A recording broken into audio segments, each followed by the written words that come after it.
Hi, hello, welcome to Chasm Words, and I'm very happy to see you here. My name is Sam, and I hope you are doing well. I know around me it is finally nearly springtime. We had kind of like a fool's spring for a couple days, and now there's snow and slush everywhere, but I still feel like the spring in the air. And even though spring is not really time associated with dark academia, I still thought it would be fun to do the dark academia book tag. I was not tagged by anyone, I just wanted to do this. I really love the dark academia aesthetic. It's something that I wish I could integrate in my life more because I only just started really getting into it. It's not going to be an overnight thing. But I do really love the aesthetic. So I thought this would be a fun book tag to start with on my channel. If you've done this book tag, definitely let me know in the comments. I would love to watch your videos about it. Or if you want to do this book tag, consider this me tagging you. I think it's a fun one. So the Dark Academia book tag was started, I think, in 2019 by, or no, it would have been 2020, by Emmy Reads and Carolyn Marie Reads. I really like both their channels. If you don't already watch them, definitely check them out because they've got pretty solid content. I'm going to try and answer these questions as accurately to the question as I can get, while also giving myself a little liberty. Like, there's a couple questions that I like cheated on. I also am going to try not to name the same book more than once, book or series more than once if it comes up, or author more than once. I wanted to really give it some texture and just have variety in my answers. So yes, I also did attempt to do that. Question number 1. What is your favorite dark academia or dark book and movie? Book, definitely The Secret History by Donna Tartt. I love it. It's so good. If you've never read this book, this is like the quintessential dark academia text. I read it several years ago. And actually, funny story, in like high school or late middle school, I don't remember exactly when there was I think it must have been high school, there was a practice for a standardized test, and there was a passage from a book that we then had to like analyze and answer questions about. And I always thought it was a really interesting passage, but I never thought much of it. I figured it was something just created for this test.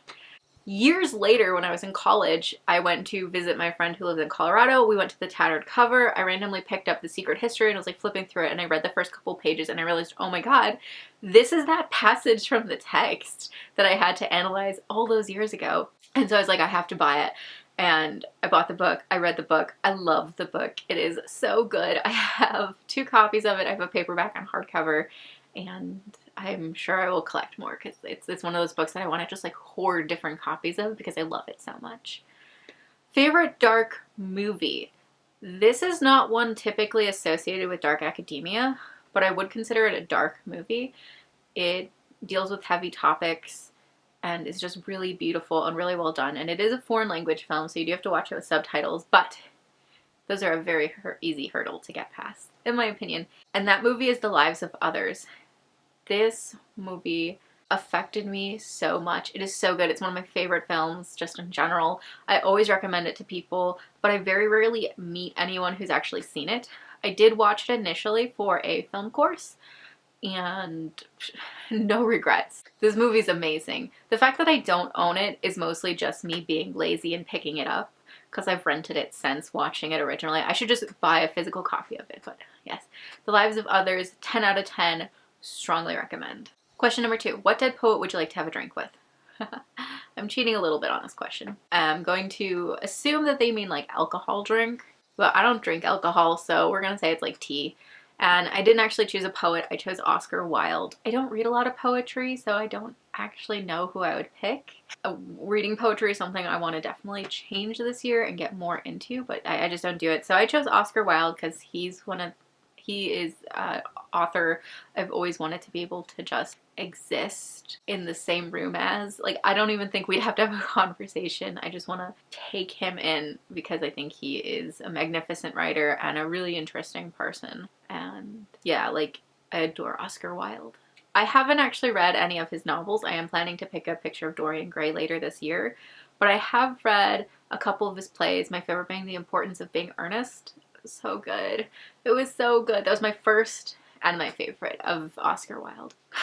I would love to meet the man. Question number 3. What is your favorite painting or sculpture? I don't think I have one. Like, I probably do if I were to like be shown a bunch of art or sculptures. I could probably be like, oh wait, that's my favorite. But I don't know, I just don't have a favorite either of those. I do have a favorite artist though, and that is Vincent van Gogh. I adore his art. I think it is incredible. His life story also touches me on a very deep personal level. I just adore it. Everything. I think he makes just fantastic art. And there is a Van Gogh exhibit in Chicago. But the freaking coronavirus has made me go like, nope, not happening today. Not happening right now. So hopefully the exhibit lasts longer than the virus does so I can go check it out. But I do. I love Van Gogh. I've seen his art in several countries around the world and I'm never tired of it. Never tired of it. Question number 4. What is your favorite architectural marvel? I love bridges. Okay, I love bridges, but I put down my favorite architectural model, and this is 100% just because of where I live, and that is the Sears Tower in Chicago. I love the Sears Tower. It's iconic. What can I say? I grew up loving it. I still love it. I think it's great. I think it'll always be great. It's pretty. It's weird. It's iconic. It's very Chicago. So yeah, Sears Tower is my favorite. But I do love bridges. Coming in and second is the Tower Bridge in London because I love bridges. Just bridges are very cool. Okay, they're very cool. Number 5, what Shakespeare play would you like to be the lead in? I love Shakespeare. This was really hard for me to narrow down, and I think I could make an argument for a lot of different plays that I'd want to be the lead in, but I settled on Hamlet, which feels very like expected, but I'd want to play Hamlet because isn't it about time we had a Hamlet production with a female Hamlet? Like, I know it's the Prince of Denmark, but come on, guys. I think it would be great to just like keep all the other characters in the traditional type roles, but place a woman as the center as Hamlet. If this exists, please let me know because I want to watch it. But I don't think it does, and I think it'd be really, really great to see a woman in that role. So yes, I would want to play Hamlet. Question number 6. How many languages do you speak and what languages would you like to learn? So I only speak English, but I can pretty decently read French and I can more or less navigate my way around France. I've done it a couple times in Paris where with my limited knowledge I've been able to get myself around the city and get where I need to go, and I think that's pretty good. I would love to brush up on it more. I know more of it, but yeah, I speak it not much. Not much at all. I also can kind of really poorly read Latin. I did take Latin for a year or I took it for 2 years. Oh, that's right. Was it 2 years? It must have been. Was it 2 years? Maybe it was just 1 year. I don't know. I took Latin for a little bit. I'm totally blanking on how many years I took it for. I forget what the requirement was. It might have just been 1 year, but I think it was 2 years. I still can't speak it super well. I can only read it okay-ish. I would like to learn it better, but it's not a priority. I would love to learn Italian. There's a couple reasons. One is that I think it's a lovely language. 2 is that there are these really lovely classics editions in Italian, and I'm like, I want to own these editions of books, but I don't want to own them until I can speak Italian. And 3 is I would love to visit Italy, and I think it'd be cool if I could speak Italian while I was there. But I haven't really actually made any progress to learning it. I just haven't had time to really dedicate myself. I think I might pick up a Rosetta Stone or something to learn it. I think another language that would be cool to learn would be Japanese, because I would love to visit Japan and be able to speak the language while I was there. But again, I really haven't had any time to learn it. There are so many languages I want to learn now that I'm just like spewing. Polish, because I am Polish, and I would love to be a citizen of Poland someday for a lot of personal reasons. And I want to learn Polish to, make it easier on myself. I would also love to learn Russian just because I think it is a really cool language.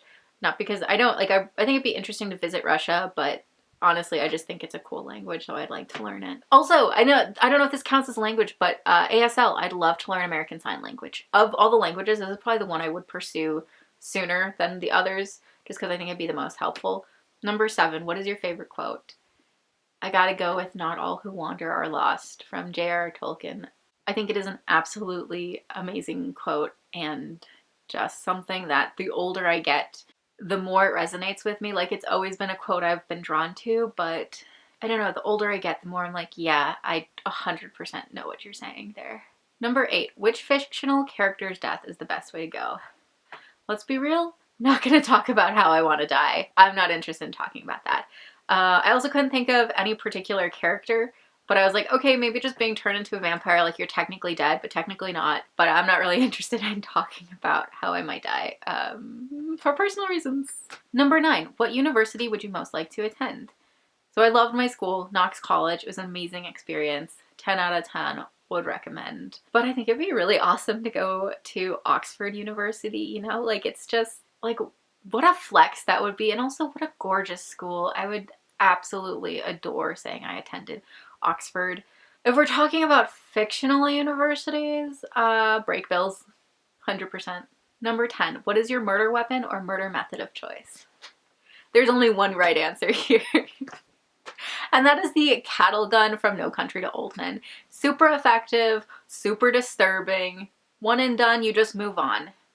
Also, I feel like it's easy to get away with because if there's no like cameras around, boom, you got a cattle gun. Like, assuming there was enough time between you buying the cattle gun and killing someone with it, you could probably get away with a lot of crime like that. Number 11, what mythology would you most like to be a part of? Gotta go with my OG, and that is Greek mythology. I have been a fan of Greek mythology since I was a wee one. And yeah, I would love to be a part of it. I've always thought it would be cool to be part of like Artemis's circle of friends, I guess, or just like go hunting with her. I vibe with her so much. Number 12, if you had to do a PhD, what would you choose to do it on? So I don't have a super specific idea of what I would choose to do it on, but I do know I would want to focus somehow on genre fiction and legitimizing genre fiction, the importance of genre fiction. I'm sure I would make it more specific because PhDs are super specific. But yeah, that's really where I would want my studies to be centered on, because in a lot of upper circles, you know, it's not necessarily seen as good as literary fiction, and I think that is complete bullshit. I think that genre fiction, all the genres from romance to sci-fi to epic fantasy to thriller, I think there's something so legitimate and important about all those genres, and they can be just as literary and just as amazing as literary fiction. So I would definitely do it on that. Number 13, what fictional character would you die for? I joke a lot about that. I'll be like, oh, I would die for this character. And like, realistically, I don't know if there is a fictional character I would die for. Maybe Jude from A Little Life, if me dying would bring him some happiness, like, for the rest of his life. But I also feel like he's not the kind of character who would appreciate that. So, yeah, that'll be my answer. Maybe Jude from A Little Life. I do adore him. All right, rapid fire round. This is a like pick one type thing. So let's go. Leather bound or cloth bound? Cloth bound, 100%. I love cloth bound books. I think they're so pretty. I think there's something just like very romantic about cloth bound books. Leather bounds can be nice, but they just feel so like pretentious and overdone and like stuffy and stodgy and like old man smoking a pipe in a men's club. I'm not into that vibe, much more into the slightly cottagecore cloth bound classic vibe. Dog earring or highlighting pages? Highlighting pages, 100%. I hate dog earring. I don't really love highlighting books. Like, I will buy specific books to highlight in. Like, I have an edition of Pride and Prejudice that I bought because I was like, I want to highlight in a copy of Pride and Prejudice, so let me buy this. I still would never dog ear that book. I think that the pages should stay as like straight and pristine in that way as they can. Ugh, I hate dog earring. Sculptures or paintings? Paintings, 100%. Sculptures are very cool, and there is something that I am drawn to about sculptures, but I love paintings. I could stare at a painting forever and just get lost in it. I don't know how many times I've gone to museums and just like found a painting and stood in front of it and just like looked at it and kept looking at it and just let it erase me and become just the painting. And I've never really been able to have that kind of connection with a sculpture. Piano or violin? Oh, piano. I love the violin. I think it's a gorgeous instrument, but I have always wanted to learn to play piano. I think there is just so much versatility to it. There's something very sexy about pianos that violins do not have. Films or theater? Films. Again, I love theater, but I am a film nerd at heart. I have a degree in film studies and total snob when it comes to some films. So yeah, I gotta go with the films. Poetry or prose? Prose, 100%. I already told you I don't read a lot of poetry. I am definitely trying to change that, but I don't think anything will usurp prose because it's just a lot easier for me to understand and connect with, and I've never really been able to connect with poetry in the same way. Museums or bookshops? Bookshops. Ah, how can I not? I have spent so many hours in bookshops and I love them. And in a way, bookshops are kind of their own museums and art galleries, but you can interact with these a little differently. And you can take them home for a much more reasonable price. And you don't, So, bookshops. Before you ask, because it's not a question on here, but yeah, bookshops over libraries too. I love libraries, but again, I love being able to take something home permanently, so bookshops. Smell of coffee / tea or smell of books? Coffee and tea. I don't love the smell of coffee. That kind of grates on me, but I do like the smell of like coffee houses and tea shops. Books, I think, smell nice, but I don't really like when they get really musty. I think a lot of readers do like that sort of musty old book smell, and I've never been a big fan of that smell. New books can smell nice, but again, sometimes they smell a little musty as well. But coffee shops and tea shops, I do love that. Fountain pen or typewriter? Typewriter. Mostly because I think better typing, however that is, like whether it's on a computer or a typewriter. I do have a fountain pen. I don't have a typewriter. I have a fountain pen, and it's nice, but it blots. It's kind of cheap, so like that's probably why it blots, but typewriter. Also, the noise of a typewriter is so ASMR. I love it. New or used books? New books. Total book snob when it comes to books. I much prefer having a new copy. I'm not against getting old or used books. I think there's something quaint about that, but it has to be in good condition. If the spine is cracked, I'm really not a big fan. And depending on like just cover wear and tear, that really changes it too. But yeah, I'm a big new book buyer. All right, that was the tag. That was even more fun than I thought it would be. I hope you enjoyed it. I hope you learned a little bit about me from the tag. I think it's fun to watch tags and get to know people. I definitely plan on doing more tags in the future, so stick around for that. And if you want to see more videos like this, if you want to see more bookish videos, definitely stick around, subscribe to the channel. I post reading vlogs quite often, reviews every once in a while, book hauls, traditional stuff. So yes, like I said, thanks for visiting. I hope to see you guys again, and I hope you continue to do well. Bye.